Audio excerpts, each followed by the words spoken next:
Hello WhatsApp কী হচ্ছে? আর সবার অবস্থান ভালো, আমার অবস্থান ভালো। চলে এলাম আজকে নতুন টপিক। কী আর বলবো, আজকের টপিক ভয়ঙ্কর।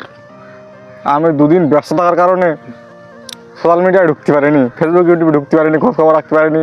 না ঈদগেহ তো খুব ব্যস্তর মধ্যে সময় কাটাইছি, কিন্তু এই ফেসবুক ইউটিউবে ঢোকার পরে মাথা মতো হ্যাং, পুরো মাথা মতো তাও লাগিয়ে দিয়ে কী অবস্থা। সামান্য একটুকুন বিনোদন নেওয়ার জন্য, সামান্য একটুকুন বিনোদন, যে ভরপুর বিনোদন আজীবনের জন্য তা না, সামান্য একটুকুন বিনোদন, একটু পাঠ নেওয়ার জন্য, একটু ভাব নেওয়ার জন্য নিজের জীবনটা তুচ্ছ করে দিতে হবে। আমি তো অবাক এদের কর্মকাণ্ড দেখি। এমনকি আমার ছোটো ভাই ব্যাটটা একই অবস্থা। আমার ছোটো ভাই তার ছোটো ভাইয়ের কথাটা পরে বলি, কারণ একটা স্পেশাল ও আসলে শিক্ষাই গেল একটা, এই শিক্ষায় আর লাভ, ক্ষতি তো হয়ে গেছে, শিক্ষাই আর কী হবে, তাই না? আগের থেকে ভাবা দরকার। তাহলে আর একটা জিনিস কি, আমরা কোনো জিনিস হারাইনের আগে যদি সেই জিনিসটার যত্ন নেই তাহলেই সেটা ঠিক আছে। কিন্তু যেটা থাকতে আমরা মূল্য দিলাম না, জিনিসটা আমার আছে কিন্তু আমি গুরুত্ব দিচ্ছি না, অথচ হারাই দেওয়ার পর সেই জিনিসটার প্রতি এত ভালোবাসা, এত দরদ, এত আকাঙ্ক্ষা, এত আশা কেন দেখে তার প্রতি বললাম না। এটা থাকতে যদি এই গুরুত্বটা দেয় তাহলে বলে ক্ষতিগুলো হয় না। কী বলবে, মানে হারাই গেলে গুরুত্ব দেবে, থাকতে গুরুত্ব দেবে, এইটাই মানুষ বুঝি না। এটা কেন মানুষ বোঝে না, থাকতে কেন গুরুত্ব দেয় না, হারাই গেলে গুরুত্ব দেয়, আমি বুঝি না। এই বিষয়টা বোঝা আমার মাথায় আসে না। যাই যেটা বলছিলাম, সামান্য একটু বিনোদনের জন্য কেন নিজের জীবনটা বিপন্ন করে দেওয়া লাগবে? কেন নিজের জীবনটা ছেড়ে দিতে হবে অন্য জায়গায়, অন্য জিনিসের পর ছেড়ে দিতে হবে কেন? একটুকু ধৈর্য নিই। আরে ভাই, সময় আছে, জীবনের মূল্য অনেক বেশি। সময় না, আমার 5 মিনিট বেশি লিখ দিও 5 মিনিট বেশি, সমস্যা কি? আমার জীবনের মূল্য কি 5 সময় আছে বেশি?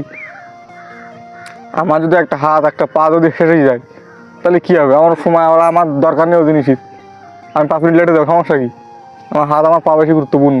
একটা হাত যদি ভেঙে যায়, একটা পা যদি ভেঙে যায়, জীবনটা যদি চলে যায় তাহলে কী হবে? আমার সময় নেই, সময় বাঁচায় আমার কী হবে? যদি আমার কারণ জিনিস না থাকে, কারণ না থাকে, সময় আরও 5 মিনিট বেশি লাগুক। আর এমনি আর তোমাকে তো আরও একটা সমস্যা, এই ছেলেপিলে দেখলে একটু আসতে চালাবা, তারিটা তো দেখতে হবে ভালো। অবশ্যই তো ভালো ভালো গাড়ি নেবে। আমি দেখলাম তো ঈদের পরের দিন কত সুন্দর সুন্দর গাড়ি, আমি যেখান থেকে আমার সেখানে পছন্দ হয়।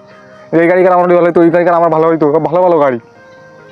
কেন গাড়িগুলো নিয়ে ফাইন ফাইন তোমার গাড়ি নেওয়া, গাড়িগুলো নিয়ে আস্তে আস্তে চালাবা, সুন্দর মানুষের দেখাবা, দেখো মালিকটা নিজে বসে রয়েছে মালের করে, তা না তোমরা গাছ জোরে জোরে চালাবা, চালাই এখানে অ্যাক্সিডেন্ট, ওখানে কেন ভাই? এই জীবনগুলো চলে গেল, এই গাড়িগুলোর ক্ষতি হয়ে গেল, জীবনটার ক্ষতি হয়ে গেল, কারণ হাতে ক্ষতি গেল, পায়ে গেলো, জীবনটা অনেকে তো জীবনই চলে গেছে, কারো হাত নেই, কারো পানি কেন ভাই? এখন আফসোস করছি, এখন তো জেনি না আফসোস করতে যাও যে হারে আমার পাকান থাকলে কত সুন্দর হইতো, পাকান গেল, হাত কান গেল, এই জায়গায় ছিলি গেল, কেটে গেল, কেন? ভালো তো চলো, তুমি তো খাই দিতাম, নিত্য নিয়ে খাই দিলে। গাড়িখানে আস্তে চালালে কী উপায় হইতো? 5 মিনিট দেরি হইতো সেখানে রাতেই। স্টাইল দেবো, আস্তে স্টাইল দেওয়া জোরে দেওয়ার দরকার কি? আমি বুঝি না। আমার ছোটো ভাই, আমার নিজের ছোটো ভাই 80 গতির ঝেড়ি রাস্তায় দেখি মোটরসাইকেল একদম অন্তত 10,000 টাকা খরচ লাগবে তার পিছনে। আর ওর তো অবস্থা, দাড়ি 3টে সেলাই, পায়ে গরুমুড়ো গোস্ত নেই, তাহলে এখন বলবি তা হামা হইতে আর একটু রাস্তা চালাতাম ক্ষতিটা হইতো না? তাহলে কী দরকার? কোনো দরকার না। গাড়ি পালিয়ে আসলে আমি মাথায় কাজ করে না, বুঝলে? যে বাদ দাও, গাড়িটা আসতে চালাই, একটু ভাবটা দাও, অবশ্যই ভাব নেওয়া, আনন্দ করবো, ঈদের দিন একটু করবে স্বাভাবিক, তবে আসতে সেটা বেশি না, কারণ অতিরিক্ত কোনো কিছু ভালো না, স্বাভাবিক জিনিসটাই ভালো, বুঝলে? আর আমার পিছনে দেখো বসে রয়েছি, দেখতে পাচ্ছ, আমি দেখি জানি। সবাই ভালো থাকো, সুস্থ থাকো, আর অবশ্যই নিজের খেয়াল রাখতে হবে, বুঝলে? বিলিয়ে দিলি হবে না, কারণ তোমার মূল্য তুমিই বুঝবা। অন্যরা তো দামাদামি করবে, নিজের মূল্য নিজে দিচ্ছে গো, বুঝলে? অন্যরা তো দামাদামি করবে, এটা স্বাভাবিক। নিজের মূল্য নিজে দিচ্ছে গো, বুঝলে? ভালো থাকো, সুস্থ থাকো, টাটা।